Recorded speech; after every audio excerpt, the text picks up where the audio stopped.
best way to express myself is painting or through writing. But I believe in using all forms of communication to meet different people's ways of receiving information. And I realize this is one way that people receive information. So I'm really going to try this. And this series I think is going to be I know it's going to be based on previous blog posts. I spent years writing about my creative process, mostly for myself, so that I could remind myself. This series is going to be about creative process, and it isn't just for painters, not even at all. So much of what I read about is songwriting process, writers' processes. I'm very influenced by creative people, visionaries, and people who are, and I don't mean that in like, giant, worldly ideas. I mean, they're revisioning their life and they're working on that every day, and they're keeping their eyes on the next telephone pole, as to speak. They're keeping their eyes ahead. They're looking ahead, and they're doing one step at a time, and they're determined. And through their determination and daily practice, they're getting somewhere. And that's what I consider a visionary. I've never really read about any creative person where something has happened overnight or instantaneously.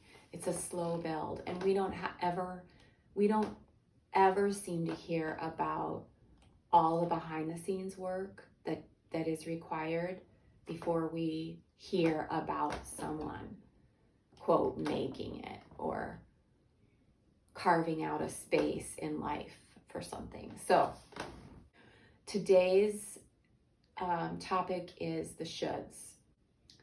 I still suffer from these, and they're sneaky. I basically have a rule that I don't do anything I think I should do. At least it's not the first instinct. I do not follow through on a should first. I really sit down and meditate on that. And if the shoulds rule our life subconsciously, we're constantly doing shoulds rather than doing what we truly want to do. And if anyone knows, if we aren't conscious and intentional about our time, it just fills with whatever is in front of us. And time is a giant deal breaker for creative people. We must create and carve out the time. And so eliminating the shoulds or reevaluating the shoulds is a big deal for me, and it's a constant thing. So I have just a tiny example about how the shoulds sneak in still for me. We just got back from a vacation, and I had in my mindset that I was going to finish the wolves when I got back. I know they're almost finished. They just need a little bit of tweaking. I'm going to finish the wolves. So Monday, I set out to, quote, finish the wolves, a should, because it's a sneaky should, because it's close to being done. It's what I've got going on. It would seem like the most logical thing. Logical doesn't make sense for creatives. Logic doesn't come in for creative people. Anytime I want to use logic, I'm headed in the wrong direction. It would seem like it would be logical that I would just finish the wolves. Well, I fought with them on Monday and didn't even really catch myself, and was in a position where I wasn't getting anywhere with them. And who wants to fight with their art? Who wants to fight with their creative process? Like, really argue with them. Like, anyone who's been in the creative flow understands that the art is really guiding you. The painting is really guiding you. You're not guiding the painting. So I wrapped that up on Monday, and I went about my day doing other things that I always have lists of things to do if my, plan B of things to do if plan A isn't working. Another blog post. But the wolves were a should. And so I realized that on Monday night. I was like, it just was such a hard day, because even though I went to plan B, I was like, why can't I just finish the wolves? The wolves, the wolves, the wolves, the wolves. And then Tuesday morning, I woke up and I was like, peacock. Out of the blue. I've painted one peacock. I mean, I'm looking at other peacocks here, but like where the peacock was the sole subject, I started another peacock painting. It's very raw and in the beginning stages, but I had a complete creative flow happening yesterday because I let go of what was logical or what I should be doing. Now, for those of you that want a tool, the tool that I use is I write every day. So that's how I get clear. And sometimes I write at night as well, so that I can start fresh in the morning and see what comes fresh. And so writing is a tool that I use to sort of sort through everything. Otherwise, I feel like the way our brains work, they default into thinking habits we used to have. Those habits are so strong that, and the default is always there.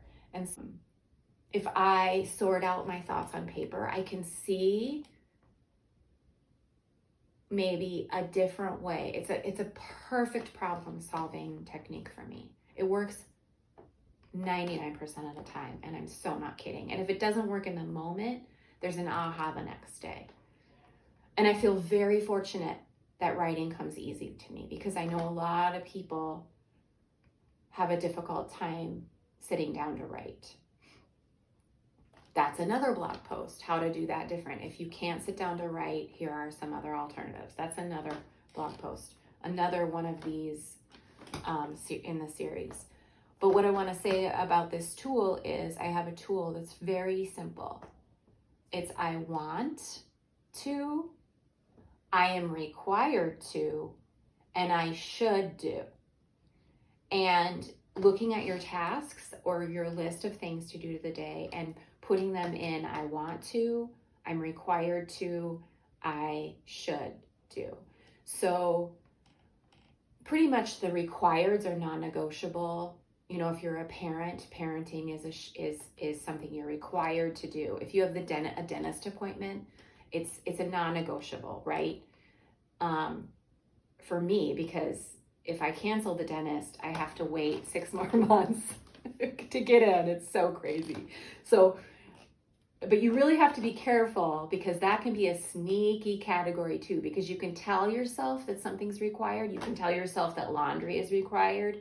You can tell yourself that vacuuming is required. You can tell yourself that the dishes are required. And I don't consider those required. I consider those shoulds. Those get in the way of my creativity.